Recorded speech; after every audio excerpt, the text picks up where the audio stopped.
Wake that ass up. Early in the morning. The Breakfast Club. Vice President Biden, how are you today? Good. Good to see you. Same here. You know, I've been critical of you. I have a few things I want to talk to you about today. I know you have. Yeah. You don't know me. No, I don't. That's why I want to get to know you today. I want to talk to you about mostly black stuff. But, first of all, how are you? How's your family during this quarantine? Thank God everybody's doing well. How about you and your family? Man, we over here blessed, black, and highly favored, man. Well, I tell you what, the black community is getting killed, though. That is very, very true. That is very true. It's a lot of right-wing media outlets. They question you. They question your cognitive health. They don't think everything's working upstairs. What do you say to that? I say I can hardly wait to meet with that guy who is the stable genius. There's nothing stable about that guy. One thing I've been critical about is I feel like you've been like MIA during this global pandemic. It's people like Governor Cuomo here in New York who have become political stars simply because we see and hear from them every day. So I'm just like, I'm wondering how you're going to energize people and win a campaign from the House. Well, I tell you what, I'm following the rules, man. True. Number one, I'm keeping the rules. My governor says he doesn't want us out. I haven't been out. I wear my mask. I have a mask. I got Secret Service outside. I walk outside. I have it on. They get tested. And by the way, I'm beating them across the board. Mm-hmm. Over 160 million people have watched me so far on shows like yours. Okay. All the stuff about it hurting me. It's not hurting me. I'm winning in all those states. I'm ahead in all the national polls. And the more he talks, the better off I am. Yeah, we know polls can be illusions, though. Like, we looked at all the polls in 2016, too, and look what happened. Totally different, man. 2016 is totally different. What you had then is you had somebody who didn't know it all. They wanted to just change the system the way it was. He was the biggest change. He had no serious opposition that turned out to materialize. And so it's totally different. Right now, we're in a situation where it's like, that Carney show goes through town once and you find out there's no pee under any one of those three shells that get pushed around. Mm-hmm. Next time it comes back, what do? Next time it comes back, you ain't playing. You got to figure it out. Okay. And let me tell you something. My community's figured it out a while ago. But here's the deal. What I have to do is I have to continue to talk about the things that matter.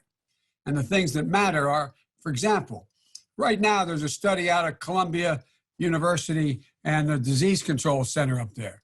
They pointed out that if he had listened to me and others and acted just 1 week earlier to deal with this virus, there'd be 36,000 fewer people dead. And you guys are wondering, what's he doing? Come on, man. Get a life. Get a life. This guy has been incredibly terrible. And what we've had is, back in January, I wrote an article back, I think, the 27th of January, said this pandemic's here. We should act. Every other country that was acted around the time, got the notice around the time we did, they have considerably fewer deaths as a percent of the population. I'm the guy that said we ought to take hard records and find out exactly how many people in the black community are getting COVID and are dying from it. And look what's happened. Now everybody's going, oh, surprise, surprise. Look, everybody knows this. We have to come back. We have to fight back. And, the crisis is laying bare the institutional racism that's still prevalent in our society. And I believe we have to address it by transforming our economy and this time bringing everybody along. And we haven't, look, he started to undermine the pillars of his economy before. Look, the blinders, Charlemagne, in my view, have been taken off. Okay. Now people recognize that those essential workers, a disproportionate amount of them are African Americans. And they're breaking their necks, risking their lives, losing their lives. They're grocery store workers. They're bus drivers. They're delivery people. They're the people who are on the line. They're the healthcare workers who are in a position where they're taking care of the nurses. I mean, and they're making basically the minimum wage. So this time when we come back, we had to not only move this along. We not only rebuild, but we have to transform this economy. We can create millions of new jobs in transportation, energy structure. There's jobs. A job is a lot more than a paycheck. It's about your dignity. It's about respect. It's about how you're treated. And that's how we built from the working class to the middle class. But this time we have to address the institutional racism. We've seen it more clearly now. In a black majority county, they're 6 times more likely to die in the pandemic than a white county. They're disproportionately uninsured in the African American community, disproportionately make up the essential jobs that they can't do at home. They're risking their lives every day. Enough's enough. And this Biden recovery I'm going to put together will bring everybody along. We're going to build a better future, not back to what we had, but back to something better than we have. I'm glad to hear you say that. I don't know if you saw a couple weeks ago, Sean Combs, you might know him as Diddy. Yeah. He said what I believe a lot of black voters, including myself, feel, and that's that Democrats take black voters for granted.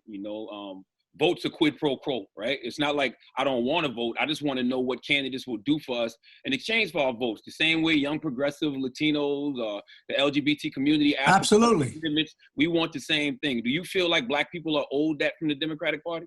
Absolutely, Bob. What did I say? Remember when they said Biden can't win the primaries? Yes. I kicked everybody's out. Excuse me. No, talk like that. I need you to say that. You did what? No, I won overwhelmingly. I told you when I got to South Carolina, I won every single county. I won a larger share of the black vote than anybody has, including Barack. I increased the vote in Virginia overwhelmingly by 70%. Look, what people don't know about me is I come from a state that's the 8th largest black population in America. The 8th largest. I get 96% of that vote for the last 40 years. They're the folks, as they say it my way, brung me to the dance. That's how I get elected every single time. And everybody's shocked. I get overwhelming support from the black leadership, young and old. Every poll shows me way ahead. And it's not just, I hear this, oh yeah, old blacks are with Biden, but young aren't. Look at the polling data. Polling data, let's say it's off by half. Come on, man. Give me a little break here. This is where I come from. I got involved. I came home from college, and I had a job with a really fancy law firm out of law school. And my city is the only city in America occupied by the National Guard, the military, for 10 months when Dr. King was shot. And I had this fancy job, a kid coming from a lower middle income household. I quit and became a public defender. And I stayed in that community. I was the only guy when I was in high school. I had a job, a country club kind of job at a swimming pool. I was the only white employee in the East Side because I wanted to work in the projects, because I wanted to understand. That's how I got involved in politics. That's what this is all about for me. It's about equality. It's about dignity. It's about treating people with respect. And so, when you take a look at my record, people talk about the crime bill. Crime bill didn't increase mass incarceration. Other things increase mass incarceration. And the reason why, if you go back and look, and I know you talk about it, you go back and take a look. That's why you had the vast majority of the Black Caucus at the time supporting the crime bill. Almost every major city black mayor supported the crime bill because blacks were getting killed overwhelmingly as well. And what happened when that crime bill? It had 4 or 5 really important things. It had the Violence Against Women Act. It said drug courts, don't send anybody who has a drug problem to jail, send them to rehabilitation, to a drug court. It had in it, they had the assault weapons ban, getting rid of assault weapons, getting rid of the number of rounds you could have in a gun. It also had in it a whole range of other things, but had things I didn't like. Clinton wanted to put in a deal where, in fact, 3 strikes and you're out. I opposed that 3 strikes and you're out bill. I oppose the position taken that saying that you're going to have any mandatory sentences. But on balance, the whole bill, what happened was it did, in fact, bring down violent crime in black communities as well. And guess what? The fact is, prison population didn't increase. 94% of every prisoner in jail is in a state prison, not a federal prison, no federal law. And here's the deal. The one thing I opposed in that bill was people wanting to give money to state prisons to build more prisons. I opposed it. But the point was, on balance, Everything from the assault women's ban to the violence against women ban to the drug courts, they were important. And now look what we can do. Look, I've been pushing along with my colleagues in a Black Caucus in the United States Congress. We should change the entire, and I've been doing this for a while, change the entire prison system from one that is punishment to rehabilitation. There's only a couple things everybody has in common in jail. One is they were the victims of abuse, or their kids were, or their mother was. Number two, can't read. Number three, they don't have any job skills. They were in a position where they didn't get a chance. Why does it make sense? Why did I come along and write the first act that said when you get out of prison, you don't just get a notion where you get 25 bucks and a bus ticket. You end up under the bridge. You end up under the bridge and just do the same place.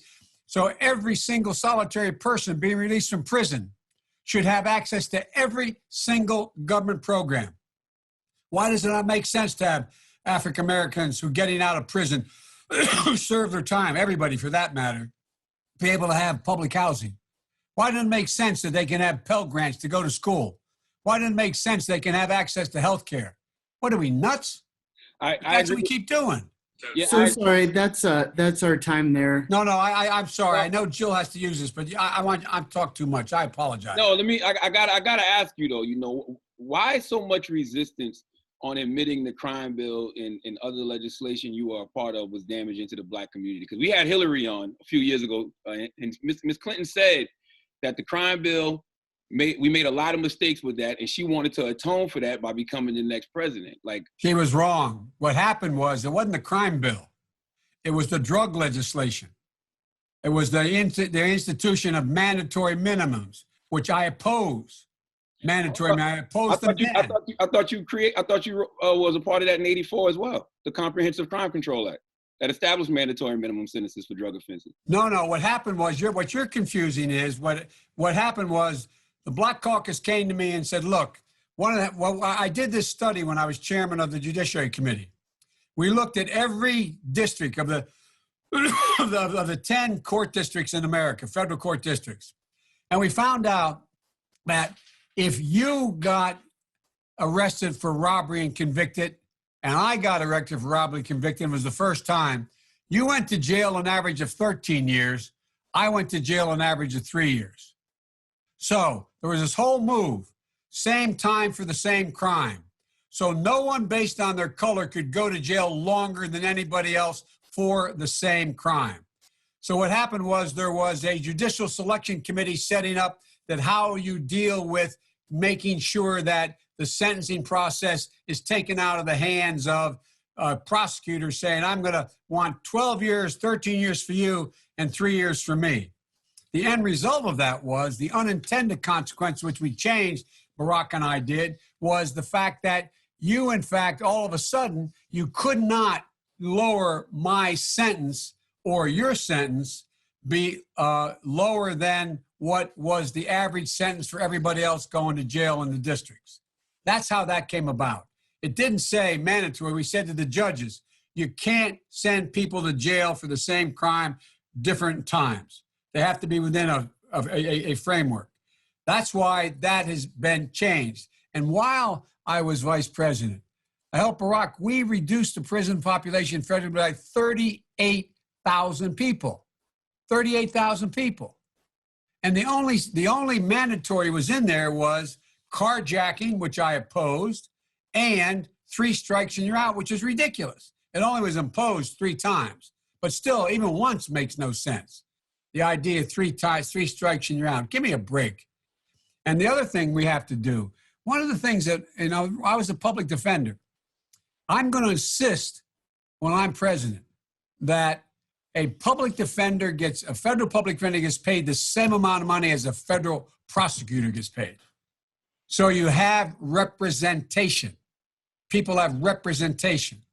But the bottom line is, the other piece is, I'm going to try to change, and I've laid it out. I'll send you a copy of my plan so you have it to see it. Lift Every Voice? Pardon me? What, Deliver Every Voice or what? No, the plan I have is my manifesto for Black America. And particularly the portion of it that relates to how, in fact, we're going to deal with the prison system. If you are in prison, if you are convicted of a crime, no one should be going to jail for drug crime, period. Nobody. No matter what the crime, particularly marijuana, which makes no sense for people to go to jail. They should be just wiped out completely.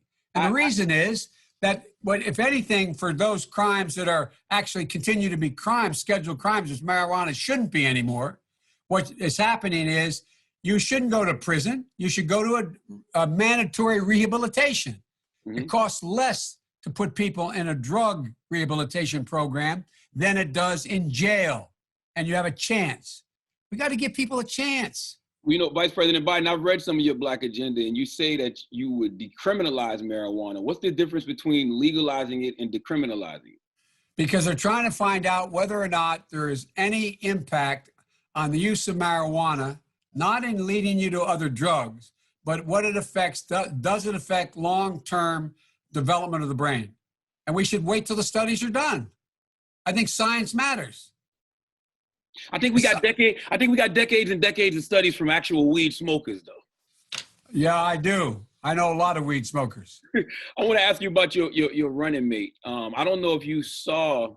Well, I saw the day that a news report broke that Amy Klobuchar was being vetted, and a lot of people on social media, they're not too happy about that. And it's because they want your running mate to be a Black woman. I don't know if you saw the op-ed in the Washington Post by some of the leading Black women voices in this country. And they feel since Black women are such a loyal voting bloc and Black people saved your political life in the primaries this year, they have things they want from you. And one of them is a Black woman running mate. What do you say to them? What I say to them is that I'm not acknowledging anybody who is being considered, but I guarantee you there are multiple Black women being considered. Multiple. You know, Thanks so much. That's really our time. I apologize. You can't do that to Black media. I can't do that to white media and Black media because my wife has to go on at 6 o'clock. Okay. I'm in trouble.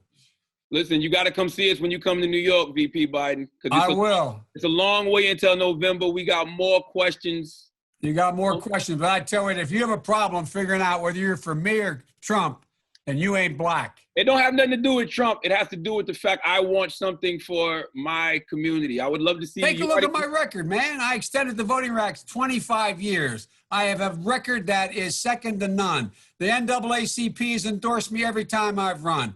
Come on. Take a look at the record. All right. Thank you so much. I really appreciate it. Anyway, thanks. I will come back. All right. I look forward to seeing you in person. Okay, absolutely. Okay, pal. Thanks a lot. I appreciate it, Charlamagne.